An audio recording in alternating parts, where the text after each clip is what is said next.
and this is being live streamed. Okay, at the moment I can't see anyone. Welcome, welcome.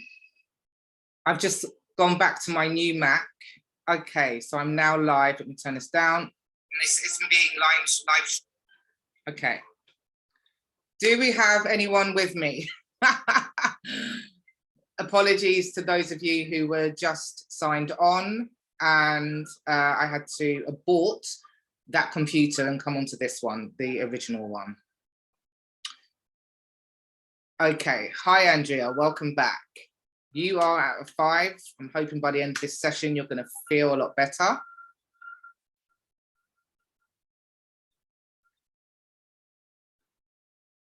Okay, so for those of you who watch on a replay, please put in the comments #replay. Hi, Andrea. And feel free to join along with the process and questions as we go. So today's session is introducing the ritual of the week, which is the magic rock ritual. For those of you who are new to the rituals and didn't do it in the 28 days that I introduced it, the magic rock ritual is about, hi Amy, it's about tuning in at the end of the day, whilst you are in bed, before you go to sleep, using a rock that you found from somewhere to hold and anchor in the high vibrational feelings and frequency that you create from thinking and reviewing back the previous day. So you wake up in the morning, you go to bed, and over that day, you start to review the events of the day and tune into feeling grateful and appreciating the mini miracles that you experienced.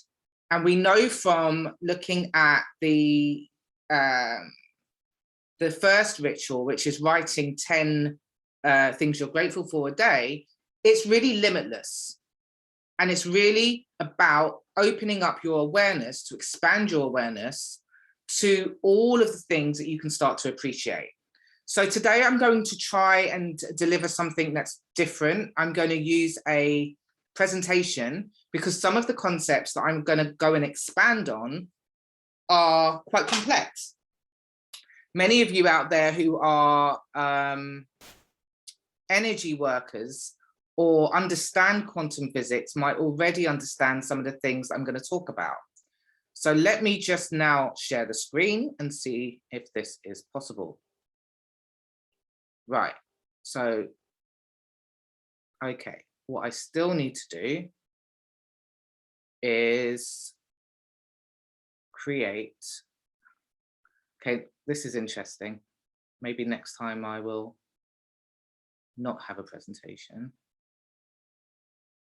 There we go. I have the presentation in front of me. Let's see if I can find the thing.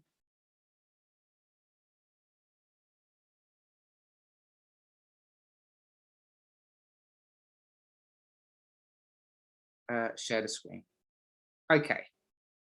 So what's going to happen now is that I can also see you guys. Okay, perfect.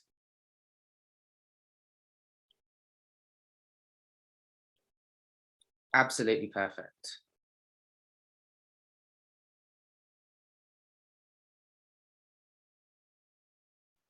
What it does mean is that I can't see your comments. So I may just have to pose questions and look at them later. So week 2, the magic gratitude rock. So as I was preparing the talk for this week, I saw a friend in the group, Christine, post this quote: "Change is automatic, progress is not. Progress is the result of conscious thought, decision, and action." And I found this quote really resonant, and that's ironic because we're going to talk about resonance in relation to the principle behind developing this practice. I often talk about the 4 pillars of consciousness: the conscious thoughts, the subconscious mind, and the role that plays on a cellular memory, the physical body and moving energy through us, but also the energetics. And as I always say, what we're doing is working on the energetics in all of these practices. But what's really key here is the relationship between thoughts and feelings.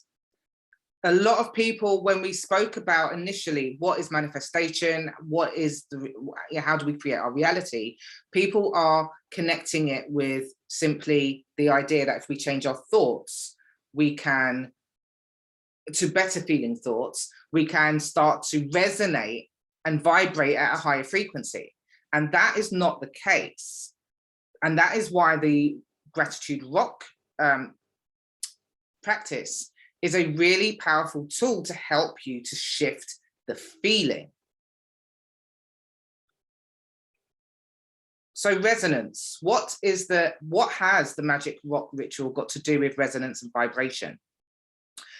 I would love you to put your comments in response to this question. If you have any ideas, I'd love to see what they are at the start of this session and see how they shift towards the end.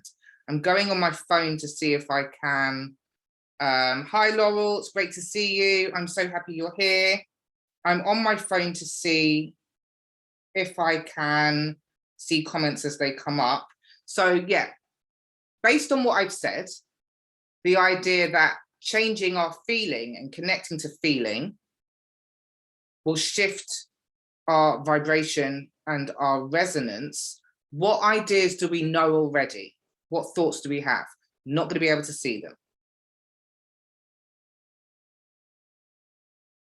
So to expand on this concept, in the field of quantum physics and in energy work, we talk about resonance a lot. You know, if I resonate with someone, I have an affinity with them. I connect with them. And that's really what it is on a very simple level. But when it comes to this practice that we're talking about, how do we shift our resonance and our vibration in our body? And why is it really important to understand? So if a piano and a guitar were both in tune, so that they're tuned in and they're aligned, and the G string was, the G note was played on the piano, the G string on the guitar would start to vibrate. That's because they are two similar elements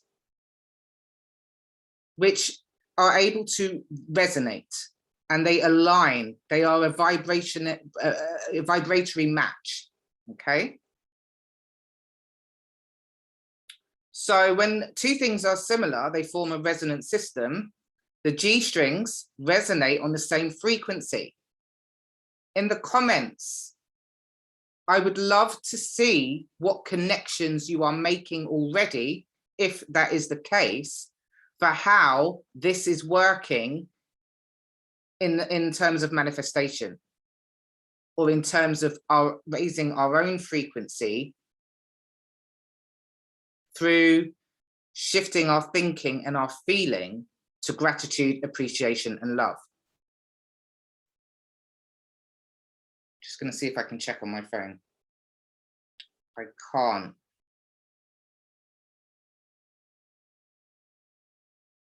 That's really annoying. I wonder if I can try this.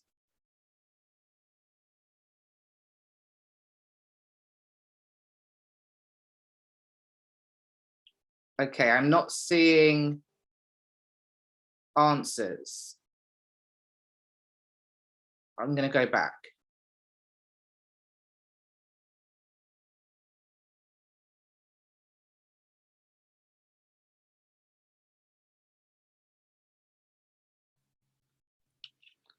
Okay, so let's look at another example to illustrate this really potent and powerful concept. What would happen if with the pendulums, if you mounted two different grandfather clocks on a wall back to back?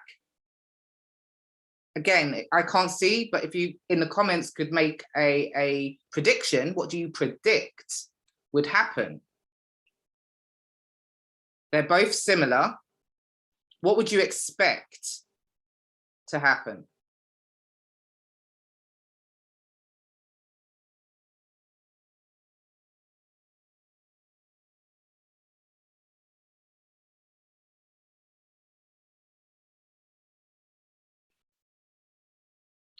So the energy transfer between the two clocks would allow them to come into the same rhythm.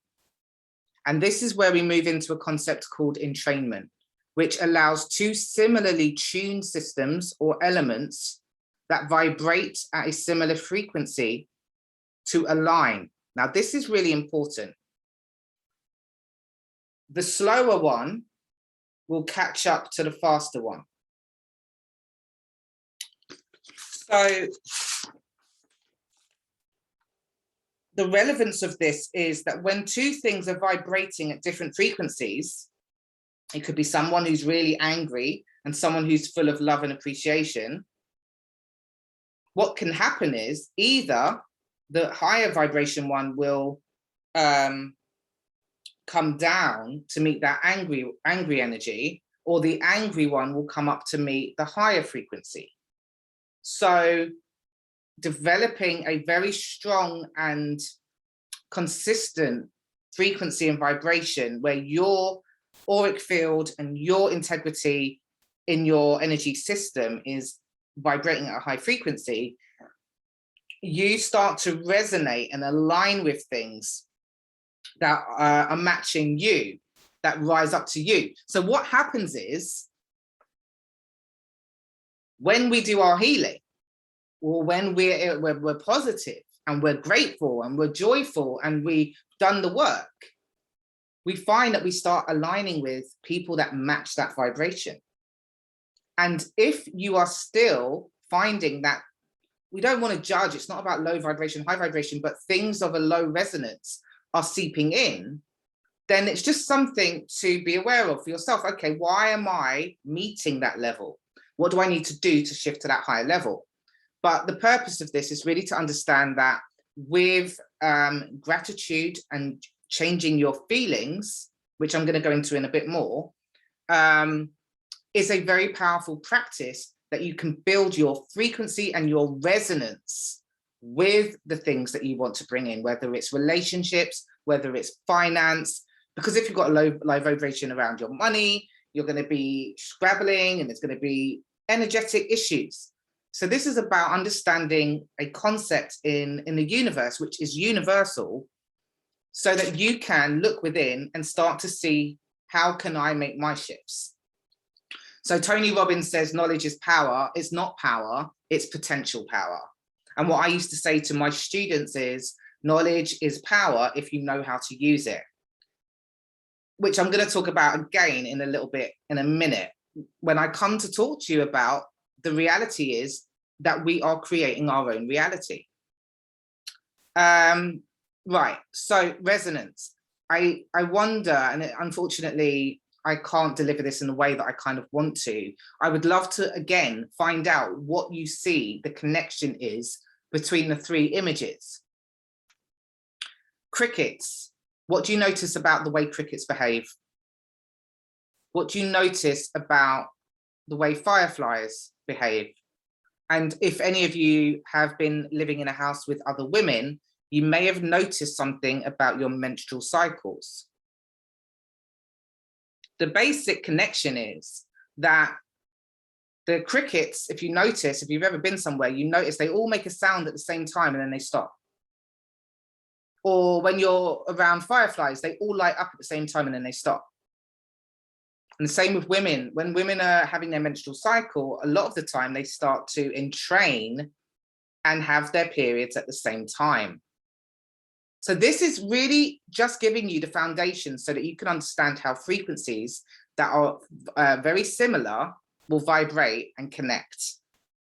So by doing the magic rock practice, along with your gratitude practices, you're beginning to shift your vibrational frequency, which connects you to a higher space.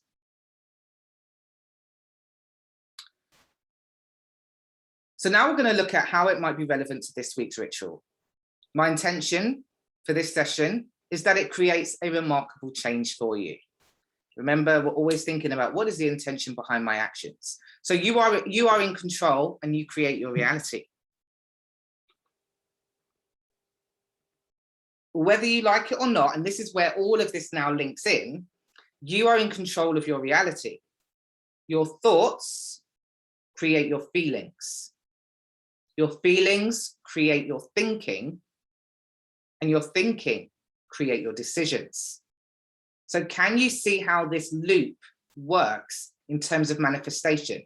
The conscious mind. Oh, I'm so happy. I'm so grateful. I'm so joyful. Oh, I'm so, I love the fact that I'm receiving all these blessings. Conscious mind. Feelings, tuning into that universal love, tuning into that energy of abundance or that appreciation. Then directs your thinking. So you start to connect with positive things, positive people, you turn away from the news and things that don't align, and then it affects your decision. So that's the active decision-making process. But what happens is we get ourselves into loops, and it's the decisions that create our lives. And if we go back to that quote that I used at the start, which I've written down, change is automatic. So things are happening all the time, good or bad. And it's progress is not happening regardless of what we're doing. Progress is the result of conscious thought, decisions, and actions. So when we're working on the energetic level of shifting our frequency by tuning into the feelings, we start to make different decisions.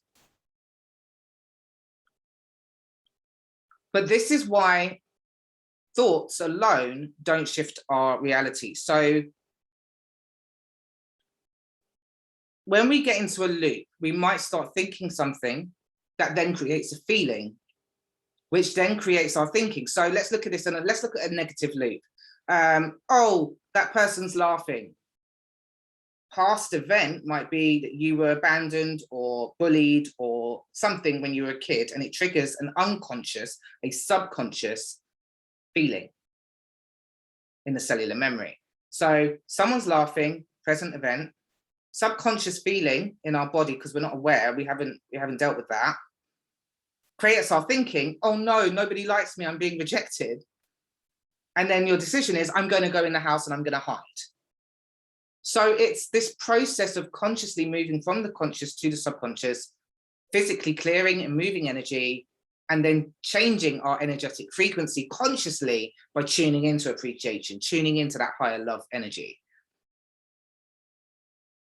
So we try to change our thinking, but we don't change our feeling. So what happens when you have nervous feelings? You might be nervous and anxious, but not aware of that. It's in the body. You have nervous thinking, which then creates nervous decisions.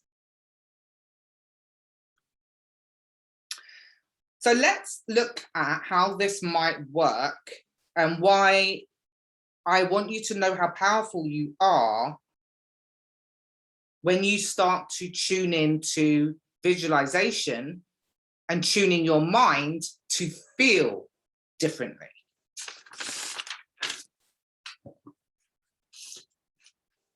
Because we can change our minds, but if we don't change our feelings, we're still vibrating at that frequency. Why is that? Because our cells get addicted to dominant feelings. So if, for example, for 10, 20 or 30 years, you've been feeling anxious, you've been feeling rejected, you've been feeling sad, you've been feeding the cells in your body a certain feeling, and your brain releases neural peptides, which then which release from your mind, and then your cells become addicted to feeling that feeling. So this is where the conscious decision to shift your feelings through the conscious visualization, through shifting and tuning into what can I be grateful for in this moment. This is the powerful, powerful, powerful way that you can move from the victim to the empowered, to someone who says, I feel triggered because I couldn't have created this reality, to someone who says, hey, I have the knowledge and I have the power. And you take those steps to create a new experience for yourself. If, for example, you are addicted to certain feelings and you're constantly feeling them and you're not becoming aware, you're not bringing awareness to them, affirmations won't work, goal setting won't work, all of the things just don't work until we change our feelings, the way that we feel. And, you know, there's many ways of doing this. Reiki energy can raise our vibration and start to change the cells in our body. Ho'oponopono clearings that I do works on the subconscious and the cellular memory. And there are many other modalities. But this is a simple thing that we can do for ourselves. So I want you to, just to illustrate this, you may have heard this before. I want you to imagine a lemon. Close your eyes. Take a deep breath in and get grounded.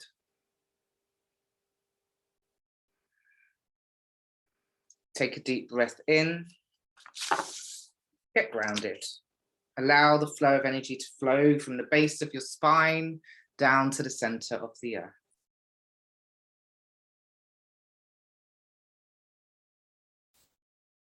I want you to imagine a lemon in your head. So first, bring up the image of a lemon. And the reason I'm doing this is because I want you to understand that this is something you can do, and we can all do it. Some people think they can't visualize, but we all can. Now imagine the lemon is in your mouth.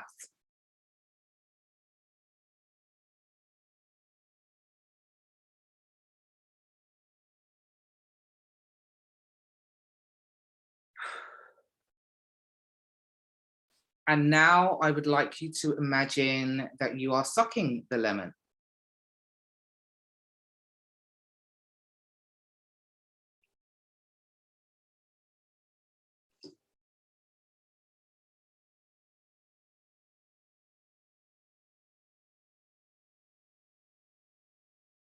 What is happening?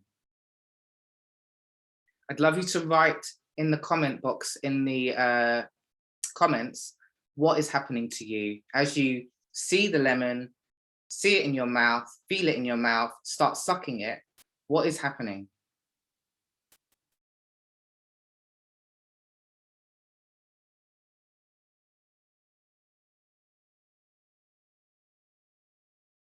Really, I can't see the comments. So your mouth will probably be producing saliva. And this is something that people use to demonstrate that our brains can't tell the difference between reality and imagination. So before we wrap up, and I'm sorry that I've gone over, I want you to think about a memorable moment in your life. Something really, I would choose something positive, but if you can't, something negative will work as well.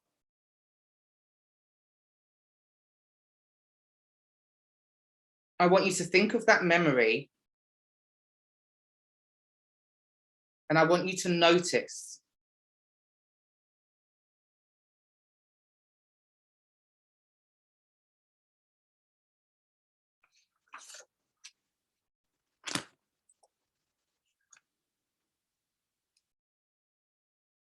What happens as you create that memory in your mind, as you bring it back up? You have a thought, you probably see a picture or a movie, and it's very likely you'll have an associated feeling. So this is really to show you and illustrate that the aim of the magic rock ritual is to tune your mind, consciously to tune your mind, and create the way that you think and the way that you feel. And you don't have to just do this at night. The reason why it's really useful to do at night is because just before you go to sleep, it starts to set your subconscious mind in motion. And equally, in NLP, we talk about something called anchoring. And I mentioned this in the video, the actual pre-recorded video, where when we're holding on to something, sometimes it's a finger, sometimes it's, you know, a wrist, or in this case, a rock. It means that every time you hold this rock, you're starting to anchor back to the feeling. So it's a very powerful tool that you can use throughout the day to shift. Sometimes I set my alarm every hour and I'll just start tuning into feeling really, really good or grateful, because I'm building resonance. So in the chat, I would love to know what your key takeaways are from today's presentation?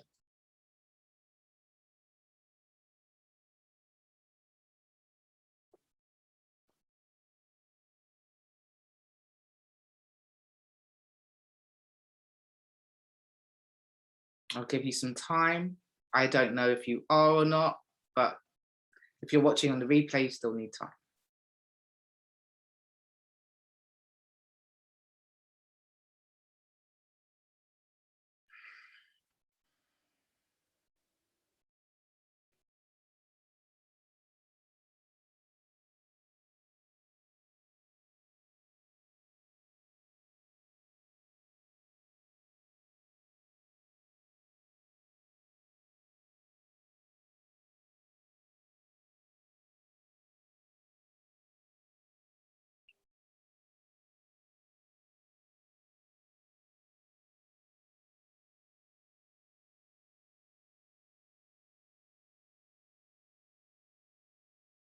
I'm going to come back into the live on the Facebook group just to see if there's anything that I can respond to while I'm here, and to look at the comments if they're available. So just to announce that the Usui Reiki Level 1 Practitioner Training is happening on the 11th, the 12th, and the 18th of October.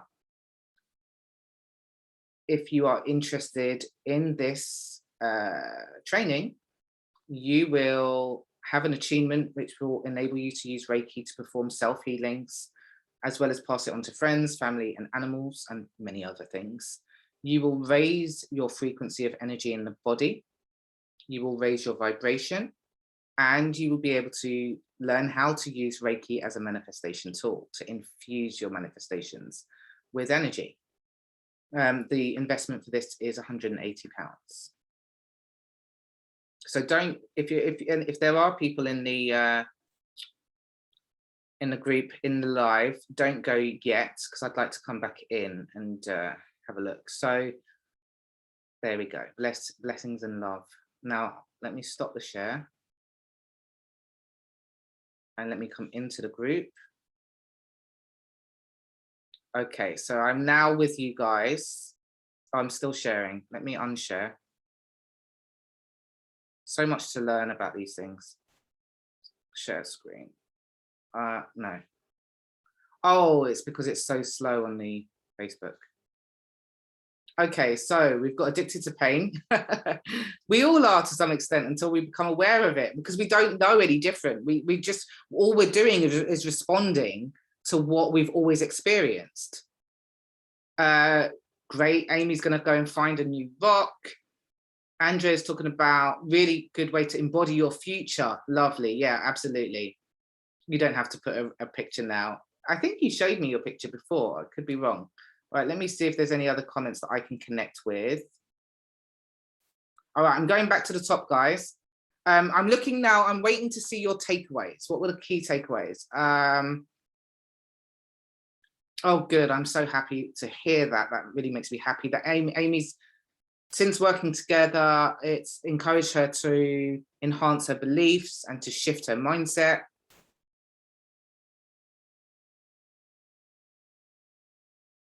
Would be in sync, yeah. Oh, don't worry, Yvonne, watch it on the replay. Good, okay, so we're seeing that you vividly began to taste the lemon and take the actions. Okay, I can't see any more comments. I would love to know what the key takeaways were. It does feel powerful to do what you suggest. Thank you. And I would, you know, it's going to be great in a few. Think about where we are now. We're now in September. Think about how much shifts we're all going to have by April when this thing is finished, because it becomes second nature. Remember, my intention for this is the 4 E's: to embed these practices, embody appreciation, gratitude, and the highest frequency, which is love. Elevate our frequencies and expand our consciousness. Start to use our imagination effectively. Start to tune into and, you know, ask ourselves, what is it we really want? And give ourselves permission to go out and take those decisions to make those things happen. To shift and reframe what we think is possible for ourselves. Okay, I'm so grateful that you guys were here. I'm going to wrap it up now, and I look forward to sharing next week's rituals with you. And have a great week. Sending so much love. Bye.